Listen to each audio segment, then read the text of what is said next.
Welcome back to Saturday's Sports Special. One national player is calling for more support for women's cricket and a greater effort in discovering young talent. Renata Brown tells us more. Jamaican West Indies women's cricketer Chedi Nation says more needs to be done to identify and develop talented young girls from an earlier age in order to keep the sport going. With the Jamaica Cricket Association's women's T20 competition nearing its end, Nation, who plays for Westmoreland Women, wants to see more players taking part.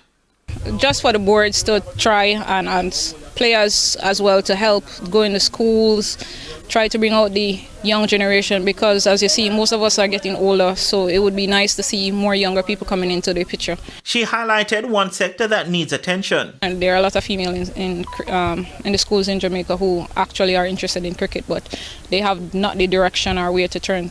But if I ask JCA, Cricket Jamaica, to go out there, find young talent, because there are a lot of young talent out there, to nurture and to bring them into the game.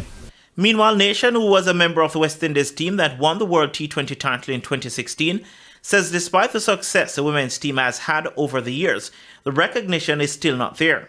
We don't have the sponsorship that the men do, but all in all, I think without even that, the women have been doing really well. So it's been good. Hopefully we have more supporters, spectators, even more sponsorship come on board for us. Deltonia Williams, who was asked to assist the women's program in the latter part of the previous JCA administration, says the local body needs help.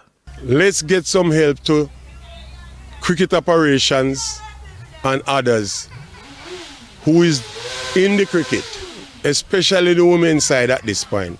Most thing lean to the men's cricket from the under 15 right up, under 13 right up. And the women's cricket is sinking deeper every day. So we have to do better. The JCA Women's T20 competition is being played between 5 teams. Thanks, Renata.